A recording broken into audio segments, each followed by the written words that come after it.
النور إلى الظلمات أولئك أصحاب النار هم فيها خالدون. اللہ نے فرمایا سب سے بڑا ظلم جو ہے شرک ہے. ویسے سمجھو ظلم کا معنی ہے بدء الشیء فی غیر محلہ، کسی چیز کو اس کے محل کے بجائے استعمال کرنا یہ ظلم ہے. کیا معنی؟ یہ قرآن کا مقام ہے، اگر نیچے پھینکو گے تو یہ ظلم ہے. جوتا پاؤں کا مقام ہے، سر پہ باندھو گے تو ظلم ہے. پانی کا مقام گلاس ہے، اگر مسجد میں ڈالو گے تو یہ ظلم ہے. اللہ نے فرمایا اس سے بڑا ظلم کیا ہوگا کہ میں نے تجھے اپنی عبادت کے لیے پیدا کیا، تو نے غیروں کا سجدہ کر لیا. میں نے تیری پریشانی اپنے آگے جھکنے کے لیے پیدا کی، میں نے تیری زبان اپنے آپ کو پکارنے کے لیے پیدا کی. جب تو نے زبان کو یا اللہ کے بجائے یا نبی یا ولی یا پیر یا دستگیر پہ استعمال کیا تو اب ظلم آ گیا. کہ وضع الشیء فی غیر محلہ، کہ اللہ نے ہمیں پیدا کیوں کیا؟ اپنی عبادت کے لیے. اللہ نے ہمیں زبان کیوں دی کہ اپنا شکر کرو، میرا ذکر کرو. فرمایا ہر چیز فرمایا. اور میرے بندے کون ہیں؟ الذین یذکرون اللہ قیاما وقعودا وعلی جنوبہم ویتفکرون فی خلق السماوات والارض ربنا ما خلقت هذا باطلا.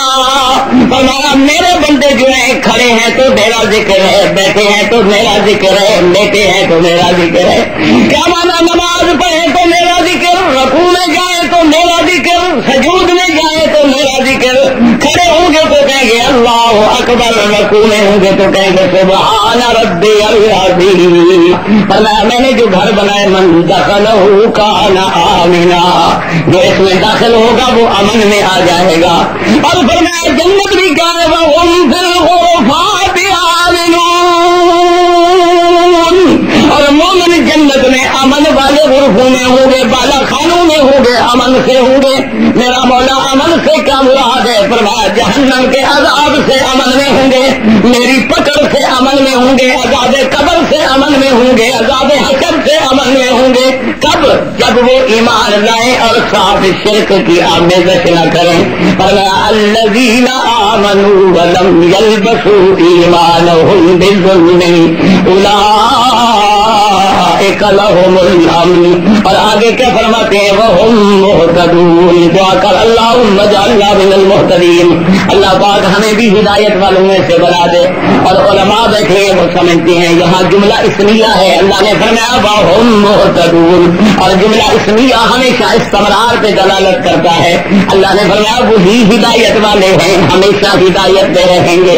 دنیا میں بھی ہدایت، حشر میں بھی ہدایت، حتیٰ کہ جب جنت میں جائیں گے تب بھی کہیں گے الحمدللہ الذی ہدانا لہذا وما كنا لنہتدی لولا ان ہدانا اللہ. وہاں بھی کیا کہیں گے؟ اللہ تیرا شکر ہے کہ تو نے ہمیں جنت کے راستے کی ہدایت کی. دعا کرو اللہ ہمیں بھی نصیب کرے. ہر نماز میں کیا پڑھتے ہو؟ اہدنا الصراط المستقیم صراط الذین انعمت علیہم غیر المغضوب علیہم ولا الضالین.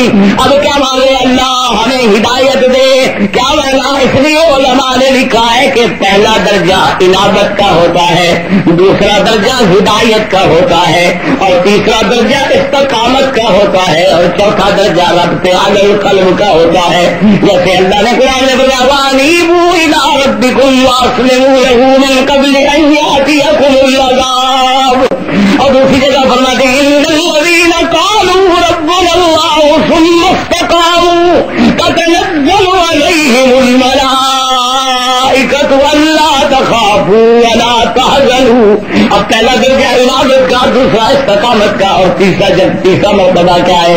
اللہ نے فرمایا جب میرے توحید والے چند نوجوان جنہوں نے توحید کے لیے تکلیفیں برداشت کی تھی جب آ گئے وَرَبَطْنَا عَلَىٰ قُلُوبِهِمْ، پھر ہم نے ان کے دلوں کو خود باندھ دیا، خود جما دیا.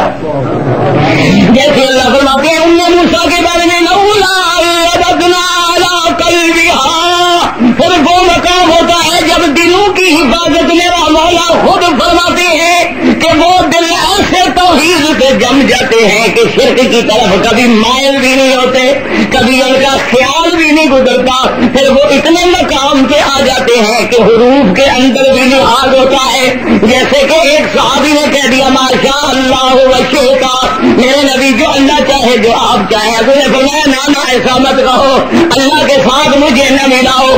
ارے جعلتنی للہ ندا، کیا تو نے مجھے اللہ کے برابر کر دیا کہ اللہ چاہے اور آپ چاہیں؟ یوں نہ کہو بلکہ کہو ثم شئتا، تاکہ وہاں سے جو جمع کا پہلو نکلتا ہے کہیں وہ شرک کا ذریعہ نہ بن جائے، پھر وہ مقام نصیب ہو جاتا. اللہ تبارک و تعالیٰ آپ کو بھی اور مجھے بھی نصیب کرے. میں تقریر کرنے کو آیا نہیں تھا، یہ تو بزرگوں کا حکم تھا. اصل میں مسعود خان سے ہمارا پرانا حرم شریف کا تعلق ہے، اور وہ بھی ہر سال کہتے تھے کہ جی آپ میاں والی آئیں میاں والی آئیں. آپ کی تو ماشاءاللہ روڈ بھی بڑی اچھی ہے، اس کا نام بھی ایم این روڈ ہے. میں نے پوچھا تھا کہ ایم این یہ مکہ مدینہ روڈ یہاں کہاں سے آ گئے؟ انہوں نے کہا جی مکہ مدینہ نہیں ہے تو مظفر گڑھ میں حوالی ہے. تو میں نے سمجھا یہ 2 مہینے لگ گیا نا، مسئلہ ہے نا، ان کا بھی مسئلہ بن جاتا ہے. تو اس میں ہر بات سے ہے. تو اصل تو میں حاضر ہوا تھا ان کی والدہ کی تعبیت کے لیے. کہتا جی کہ یہ مسئلہ پوچھا ہے کہ علماء کرام کے نزدیک کسی امام کی تقلید کرنا جو ہے شرک ہے یا حرام ہے. میرے عزیز مسئلہ سمجھو، ایک تقلید جو ہے وہ ہے جیسے کہ کافر اپنے باپ دادے کی تقلید کرتے تھے. یہ بھی وہی ضد کی بات ہے. دعا کر اللہ پاک ہمیں بھی انہیں بھی ہدایت. کہ وہ کہتے تھے کہ تم شرک کیوں کرتے لگاؤ؟ ہم نے اپنے باپ دادے کو اسی طریقے سے دیکھا. اسی طرح قرآن میں آتا ہے، وہ قیامت میں بھی کہیں گے آسانا سادتنا وہ قبرانا فاضل سبیلا. اللہ نے ہم نے اپنے بڑوں کی بات کی، ان کی تکلیف کرتے رہے، ان کے کہنے پہ چلتے رہے تو ہم اسی لیے گمراہ ہو گئے، ان کو آپ بدلنا آزاد دیں. تو اس سے میرے بعض بھائیوں کو یہ غلط فہمی ہوتی ہے کہ شاید تقلید کفر اور شرک ہے. اگر یہی بات ہو تو قرآن میں یہ موجود ہے کہ ابراہیم علیہ السلام، اسحاق علیہ السلام سب نبی گزرے، تو بعد میں ان کے بیٹوں نے کیا کہا واتبعت ملت آبائی ابراہیم و اسحاق و یعقوب، میں اپنے باپ دادے کے طریقے پہ ہوں. تو معلوم یہ ہوا کہ باپ دادے کا طریقہ غلط ہے تو ان کی تقلید بھی غلط، باپ دادے کا طریقہ صحیح ہے تو ان کی تقلید بھی صحیح. تو اب بھی یہی مسئلہ ہے کہ اگر کوئی آدمی تقلید کرے کسی انسان کی جو قرآن اور حدیث کے خلاف حکم دے، حرام ہے. سب کے نزدیک حرام ہے، کسی کے نزدیک بھی جائز نہیں. ایک تقلید یہ ہے کہ تمہیں مسئلے کا پتہ نہیں اور تم عالم سے مسئلہ پوچھتے ہو کہ حضرت مولانا مجھے بتائیں کہ میں کعبہ شریف کا طواف کیسے کروں. اب حالانکہ میرے اپنے ایک استاد ہیں، میں ان سے پڑھتا رہا ماشاء اللہ بڑے عالم. عمرے پہ جو آئے آپ حیران ہوں گے کہ اوپر ایران کی چادر باندھی ہوئی، اندر بنیان کرنی ہوئی. تو مجھے میں کہا کہ یہ کیا کہتے ہو؟ میں تو بھول گیا، خیال ہی نہیں جائے گا. میں کہا کہ بھول لگے آپ کو جانے کا کرنا ہے. اب تو آپ ایک بکری ادا کرنا ہے 300 ریال کی ملے گی، 8 سے غلط دیں گے تو 2400 روپئے ہو جائیں گے. اور یہاں کا سود کھا بھی نہیں ہے جو میں منڈی سے منگوا دوں گا، یہاں تو خریدنی پڑے گی اور ریالوں سے 8.5 سے ضرب دے کر پھر انشاءاللہ مسئلہ آپ کو کبھی نہیں بھولے گا. تو جب یہ مسئلہ پوچھا جائے گا میرے بھائی تو آخر عالم سے ہم پوچھیں گے تو ان کی تقلید سے شرک نہیں ہوتا، ائمہ کرام کی تقلید سے شرک نہیں ہوتا. یاد رکھو ائمہ کرام سب کے سب غلام ہیں محمد مصطفیٰ صلی اللہ علیہ وسلم. اللہ نے ان کا زمانہ حضور کے قریب بنایا، ان کا علم ہم سے زیادہ، ان کا تقویٰ ہم سے زیادہ، ان کی محنتیں ہم سے زیادہ، ان کی فہم ہم سے زیادہ. تو ہم ان کی فہم پر اعتماد کرتے ہیں کہ جو حضور کی حدیث کو امام ابو حنیفہ نے سمجھا ہے وہ مکی نہیں سمجھ سکتا. لہذا اس وجہ سے ہم امام صاحب رحمۃ اللہ علیہ کی بات کو ترجیح دیتے ہیں. بات حضور کی ہے سمجھو، بات امام صاحب بھی کس کی کہیں گے؟ نبی کی کہیں گے، لیکن سمجھ کی بات ہوتی ہے. اس کی میں چھوٹی سی مثال آپ غلط کر دوں. ایک آدمی نے قسم کھا لی کہ آج رات اگر میں جنت میں نہ سوؤں تو میری بیوی سے 3 طلاق. ماشاء اللہ یہاں بھی بڑے غصے لگ رہتے ہیں یار، میاں والی والے غصہ چھسانا کیا کرو، چھوٹی چھوٹی باتوں پہ غصہ نہ کر کے آرام سے بیٹھ. اب جناب یہ اور یہ منہ سے تو نکل گئی طلاق، اللہ معاف کرے، دعا کرو اللہ ہدایت دے اور احتیاط کیا کرو. اللہ کو طلاق کا لفظ بڑا ناپسند ہے. اب الحلال عند اللہ الطلاق، اللہ کو سب سے مقبول چیز جو ہے وہ طلاق ہے. تو خیر بہرحال جب یہ نکل گئی بات تو اب جناب بعد میں عقل آیا کہ میں نے کیا کر دیا، جنت میں آ گیا، سو جاؤں، جنت میرے ہاتھ میں ہے، چابی میرے ہاتھ میں ہے، کیسے سو جاؤں؟ اب جب بات سمجھنا آئی دورہ دور ان کے پاس، لیکن میں نے تو ایسی قسم سے تم کھا لی ہے۔ اب مولوی صاحبان نے کہا کہ بھائی تم نے بڑی غلطی کی ہے اور مسئلہ بھی 3 طلاق والا ہے، اور ہم کیوں کہتے ہیں 3 طلاق کا مسئلہ بڑا سخت ہے، اور کیونکہ طلاق ہے، حضور نے فرمایا طلاق نکاح اور طلاق والی بات، ان کی جو ایسی ہیں جن کی حقیقت بھی حقیقت ہے، مذاق بھی حقیقت، نکاح طلاق اور بات بندی ہو جائے گی۔ تو مولوی نے کہا بھی ایک رستہ ہے، میں نے کہا وہ کیسے؟ میں کہا مدینہ شریف چلے جاؤ، میرے بھائی ابھی بات ہے دے دے کوئی بات پڑتی سے مجھے دے دے کوئی بڑا میرے اپنی برادری کی بات ہے، ساری رات پرچیاں دیتے رہو، روٹی کو وقت کھلاتا ہے امام سے کہو کہ کھلاتے ہو۔ یہ 300 میل ہم نے کہا صبح سے گاڑی میں بیٹھے ہوئے ہیں، ابھی تک اللہ کے رحمت سے چائے پی رہے ہیں، کھانا کھانا نہیں کھلایا، کہتے ہیں کہ چلے آپ جا کے بیٹھ جائیں مہمان تو کھا لیں گے، وہ تو کھا لے تمہارا تو کوئی فکر ہونا۔ حضرت اللہ شاہ صاحب بخاری رحمۃ اللہ علیہ فرمایا کرتے تھے کہ کوئی آدمی جلسہ رکھ لے نا تو اس کی نیت یہ ہوتی ہے کہ میں اتنا کروں کہ حضرت مجھے تکلیف ہوتا ہے، حضرت مہربانی کرے۔ وہ کہتے تھے اس کی نیت یہ ہوتی ہے کہ مولوی منبر پہ آ کے چاہے مر جائے لیکن یہاں ضرور پہنچ جائے، میں تو سچا ہو جاؤں گا کہ مولوی آ گیا، آگے مولوی مر گیا، خدا کی مرضی لوگ مرتے رہتے ہیں، پڑھ دیں گے اور کیا کریں گے، مر گیا جان چھوٹ گئی۔ تو اس لیے میں عزیز باہر آ جاتی ہوں کہ ہم نے ایک روٹی کھانی ہے، وہ حاضر ہیں، جتنی بچیاں بھیجیں بالکل بھیجتے ہیں، ہم ساتھ ہیں آپ کو، ساری رات بیٹھے ہیں آپ اس کا کوئی فکر نہیں ہے۔ تو خیر بہرحال جی اس نے جب قسم کھا لی تو مولوی نے کہا بھی ایک رستہ ہے، انہوں نے کہا کیا؟ انہوں نے کہا تم ایسا کرو کہ مدینہ شریف پہنچ جاؤ، حضور پاک کی حدیث مبارک ہے کہ ما بین بیتی و منبری روضۃ من ریاض الجنہ، کہ میرے منبر سے میرے روضہ مبارک کا جو ٹکڑا ہے یہ جنت ہے۔ تو جب حضور نے فرمایا تم سو گئے تو گیا جنت میں سو گئے، تمہاری قسم پوری ہوگی۔ انہوں نے کہا بولے صاحب مسئلہ تو آپ نے ٹھیک بتایا ہے لیکن تیری آقا میرے آقا بہت دہشت والی بات ہے، جب تک یہ تیری آقا آئے گا مردہ مر جائے گا، میں مدینے پہنچ کیسے جاؤں؟ تو ہم یہاں کر رہے ہیں کہ چارٹر کر کے پہنچ جاؤں، عراق سے مدینہ شریف کیسے پہنچوں؟ اب دیکھو اب مولوی نے بھی مسئلہ جو بتایا تو ایک حدیث سے بتایا یا گھر سے بتا دیا؟ حدیث پر کے حل نکالا کہ کوئی رستہ نکلا ہے اس بیچارے کا قسم پوری ہو جائے۔ تو اس نے کہا کہ اچھا اب کوئی حل نہیں، ابو حنیفہ کے پاس جاؤ، اس سے کچھ امام صاحب کا زمانہ تھا، امام صاحب کی خدمت میں حاضر، اس نے کہا جیسے میں نے قسم کھا لیا، میں حل میں ابا کا حیم تمہارے ماں باپ میں کوئی زندہ ہے؟ انہوں نے کہا میری ماں زندہ ہے، میں اس کے قدم زمین پہ بیٹھ جاؤ قسم پوری ہو گئی۔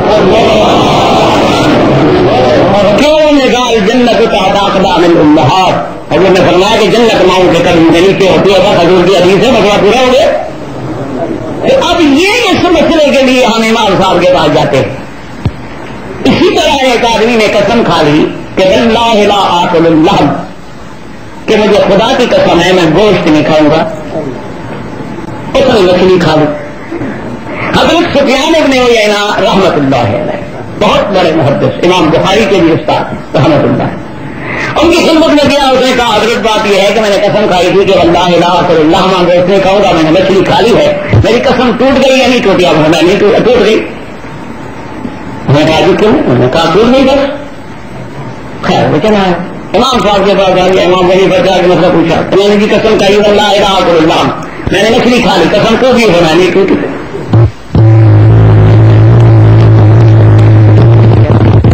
جیسے آج کل لوگ کہتے ہیں کہ ہم کیا کریں، مشکل میں آ گئے، ایک مولوی کچھ کہتا ہے، ایک مولوی کچھ کہتا ہے، یہاں بھی جگہ ہوگا نا ایسا۔ اچھا میں آپ سے بتا ہوں جس جگہ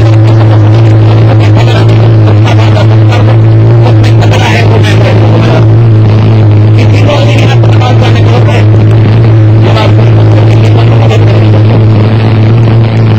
کسی کو آپ کو کہا ہے گاڑی بتاؤ کہاں ہے، کیوں اڑاتے ہو؟ بولوں گے جھگڑے میں ہوتا ہوا ہے، یہ سب شیطانی خیالات ہیں اور کچھ نہیں ہوتا، کوئی جھگڑا وغیرہ نہیں مولوی میں اللہ کی رحمت سے، خیر میں رہے فروغ مسائل میں باتیں ہوتی رہتی۔ تو خیر بار حالت ہے کاجی امام وہ اتنا فرماتے ہیں قسم نہیں ٹوٹی، آپ کہتے ہیں قسم ٹوٹ گئی، دونوں آپ جلیل القدر علماء ہیں، میں کدھر جاؤں؟ امام سفیان ابن عیینہ رحمۃ اللہ علیہ غصے میں آپ نے تھوڑا عجیب آدمی ہے ابو حنیفہ، اللہ خالق کتاب اللہ کے قرآن کی مخالفت کرتا ہے۔ قرآن نے کہا ہے کہ ہم نے دریا میں سے آپ کے لیے کیا نکالا ہے؟ لحمن طریا، مچھلی کو فرمایا اللہ نے لحم، اور لحم بھی تازہ طریقہ، اور قرآن مچھلی کو لحم کہتا ہے اور امام ابو قسم نہیں ٹوٹی. عجیب آدمی ہے, قرآن کا مخالف, حدیث کا مخالف ہو گیا. وہ پھر آ گیا امام صاحب کے پاس, وہ آدمی بھی کچھ تیز تھا. اس نے کہا حضرت امام صاحب کے نماز بھی ساتھ ہو گئے اور ایک قرآن کی آیت بھی پڑھ دی, اب بتائیں میں کہاں جاؤں.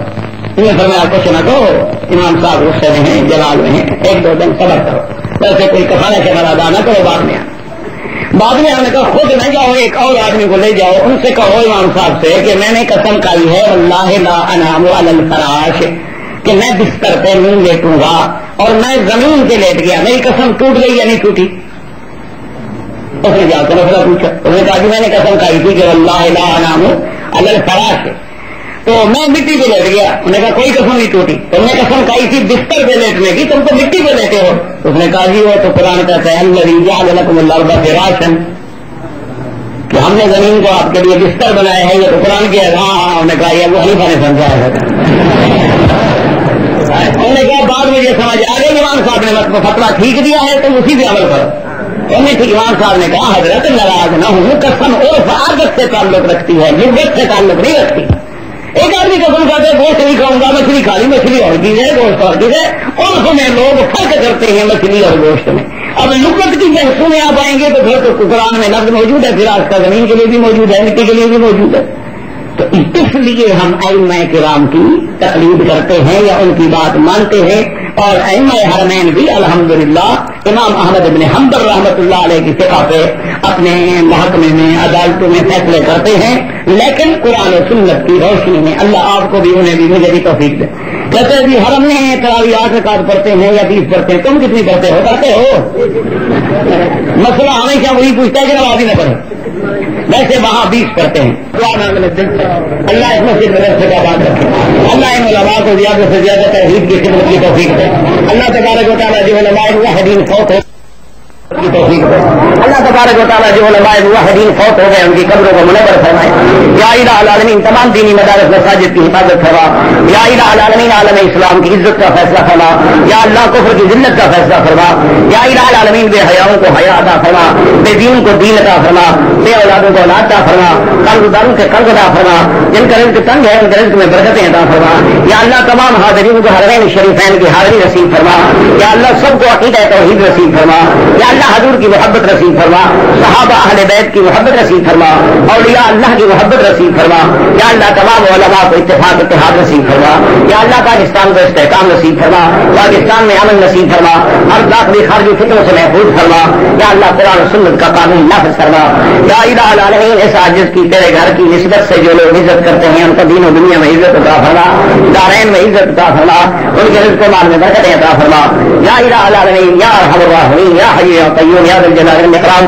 اللهم اجعل لنا وللمسلمين من كل هم فرجا ومن كل ضيق مخرجا ومن كل بلاء عافيا. اللهم احسن عاقبتنا في الامور كلها واجرنا من خزي الدنيا وعذاب الاخره. اللهم ثبتنا على الايمان. اللهم ارزقنا حسن الختام. اللهم اجعل اخر كلامنا لا اله الا الله محمد رسول الله صلى الله تعالى على خير خلقه. بھائی اب ایک مہربانی کریں